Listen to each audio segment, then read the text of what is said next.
Good morning, everybody. Pasko pa po, kaya Merry Christmas ho.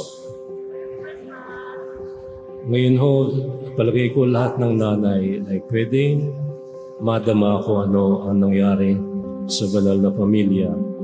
Taon-taon ho silang gumagawa ng kanilang tungkulin. So hindi po ito panakanakang gawain ni Jesus, ni Jose at ni Maria. Each year it says, Jesus' parents went to Jerusalem for the feast of the Passover. Ngayon ho, nagbibinata na itong si Jesus when he was 12 years old, and they went up according to festival custom. And this is where you parents can identify, because I hear it from you when we hear confessions from young parents, and they're dealing with their teenage daughters and teenage sons. They're always asking for advice about how to deal with what we counselors call the process of self-differentiation. Pagka ho, bata pa yung mga anak ninyo, madali pong pagsuotin ng kung anong binili ninyo. Kaya yung mga kambal laging pareho ang ribbon, parehong kulay ng damit, parehong sapatos, which is not good psychologically, by the way. Pagka po bata pa, madali pong pakainin, piliting kumain ng gulay, lalo na yung ayaw nila, yung laswa ng mga Ilonggo, ayaw nila yan. Yung bulanglang ng mga Tagalog. At yung tinuwa ng mga Cebuano, ayaw nila ng mesabaw. Gusto nila laging hamburger. Gusto nila laging fried chicken na hindi maganda sa kalusugan. Ngayon po, ganito rin po nangyari sa batang si Jesus. Nawala, hindi nagpaalam, hinanap, nagulumihanan, nangamba si Jose at si Maria, at bumalik sa caravan, hinanap doon, hindi nakita. Kung wala, nagbalik sa Jerusalem.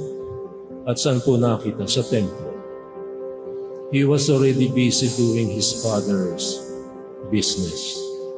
Ang tanong ng isang ina ay siguro'y alam ninyo, mga nanay, anak, ba't mo namang ginawa ito sa amin? Why have you done this to us? He was self-differentiating.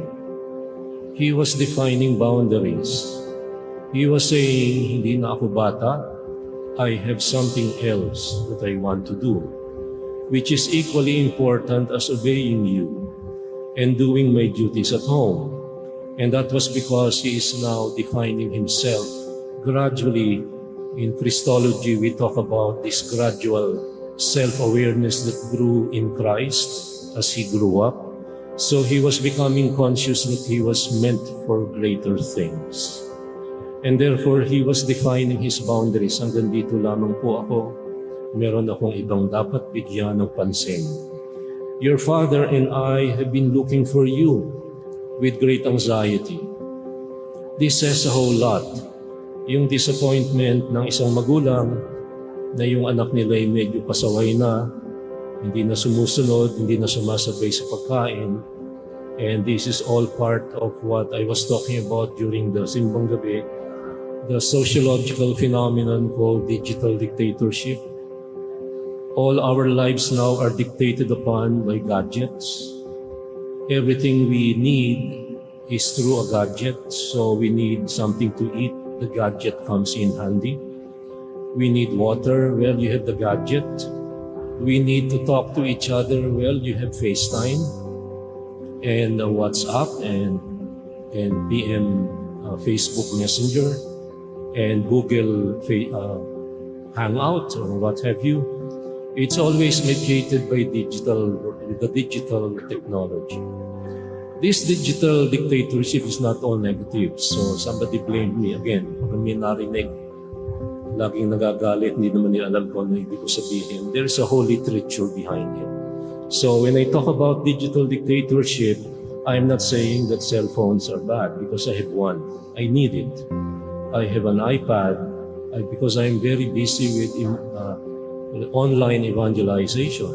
I'm an early adopter.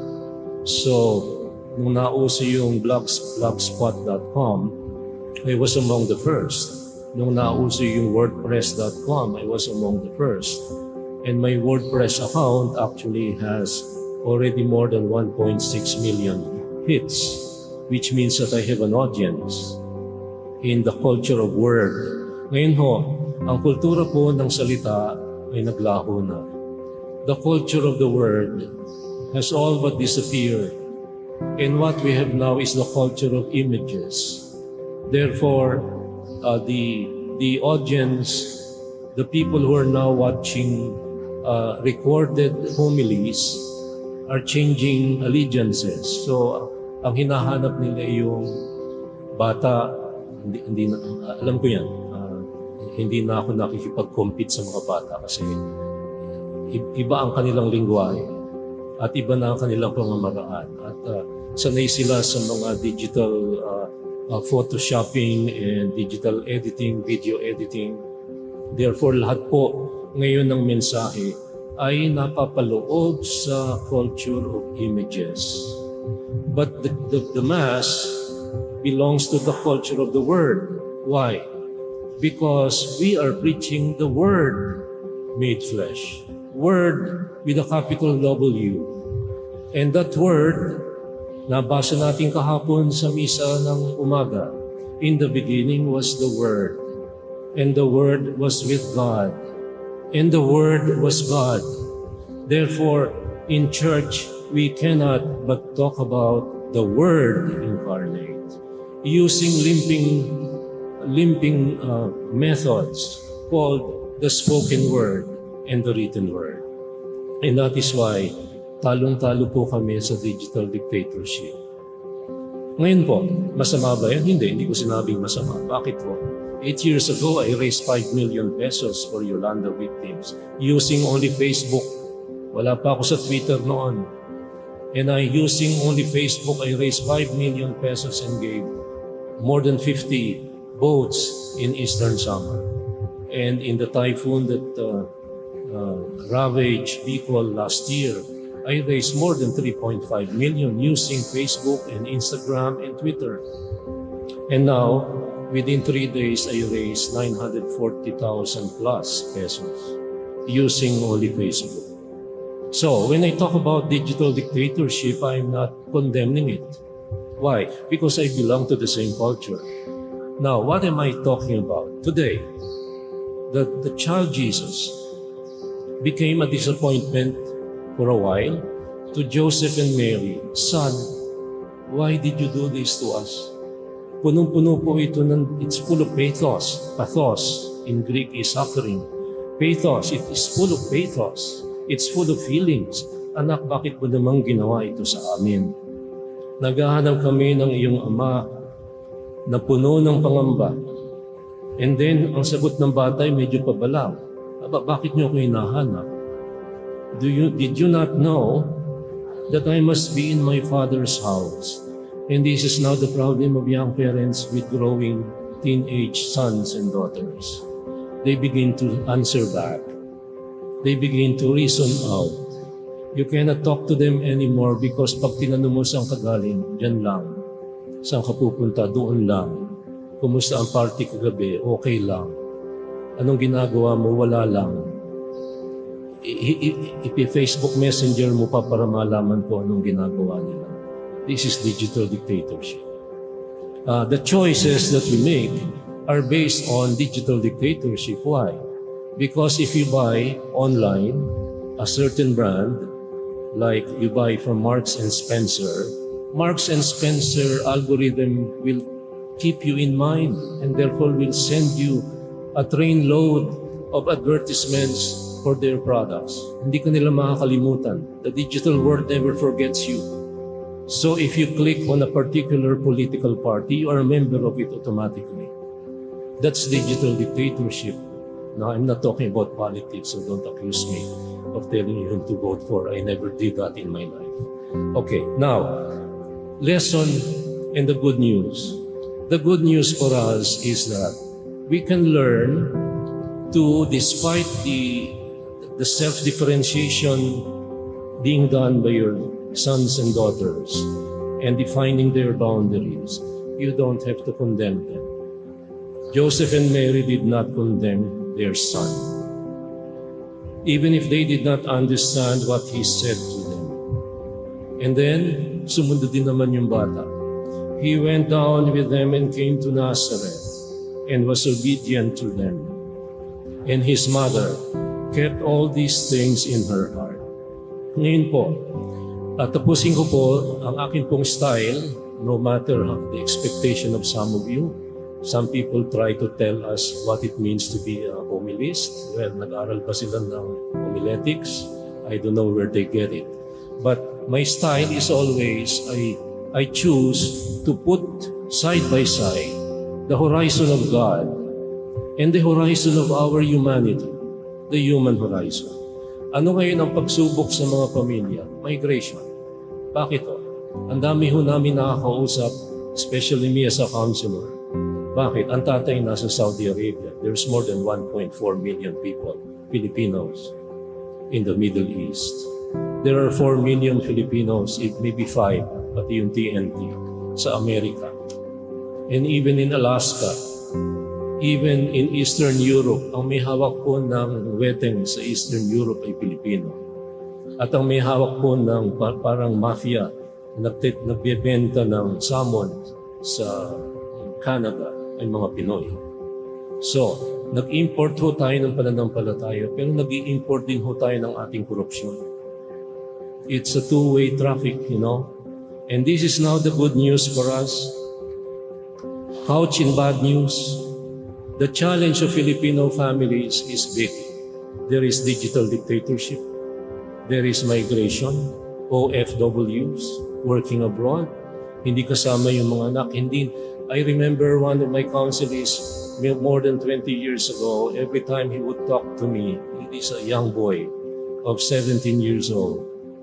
I noticed that the tears of a boy who misses his mother working in Hong Kong are different from the tears of a girl who misses his father because he's working in Saudi Arabia. The tears of a boy missing his mother is full of bitterness. I can still see it in my mind's eye. It is coupled with anger. Bakit ho? Because the job of a mother is to be the primary caregiver, not to earn a living for the family. And when the mother is away, the light, ang ilaw ng tahanan ay wala. Malaki po tagok yan sa mga bata. Yan po ang mga pagsubok sa atin, mga paghamon. Kaya po, itinatag ng Santa Iglesia na tuwing sa sunod na linggo matapos ang Pasko, ay kapistahan ng banal na pamilya. We need the Holy Family. We need their intercession. We need their examples. We need to learn a lot of lessons. Because now, hindi na tayo sama-sama. We are only united digitally. Ite-text mo pa o FaceTime mo pa para sabihin sa anak mo, anak kain na. Nasa taas lang naman, nagkakalampag ng teklado. Laging nasa harap ng screen. Kaya ngayon, nauso ngayon yung anti-blue light na napakamahal. Lalagyan ninyo inyong salamin ng anti-blue light. I think it's cost more than 3,000 pesos. I'm not very sure now. Bakit ho? Kasi ho, nasisira ang mga mata ng inyong mga anak na bata na hindi pa nga nag-aaral ay marunong na mag-swipe. Kaya, culture of infinite browsing. Dalawang bagay ho, nung 20 years ago, again, I'm taken over by so many things and so many ideas, so I go overboard. 20 years ago, ang problema, mga bata wala pang 2 years old, marunong nang uminom ng Coca-Cola. And so, early onset of diabetes by the time they are 18, 19 years old. Ngayon ho, hindi na Coca-Cola ang problema. They learn how to deal with tablets. And therefore, they cannot live without the tablet. Swipe. Culture of infinite browsing. They don't know anymore how to write. Ang papangit magsulat kasi hindi na nagsusulat kasi lahat teklado that is wireless. My dear brothers and sisters, napakayaman po ng kapisahang ito. Bakit po? Anything that concerns family is either impoverishing or enriching.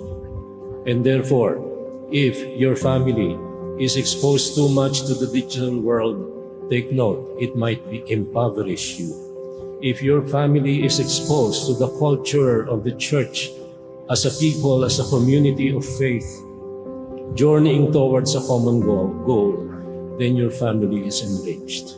Choose enrichment, not impoverishment.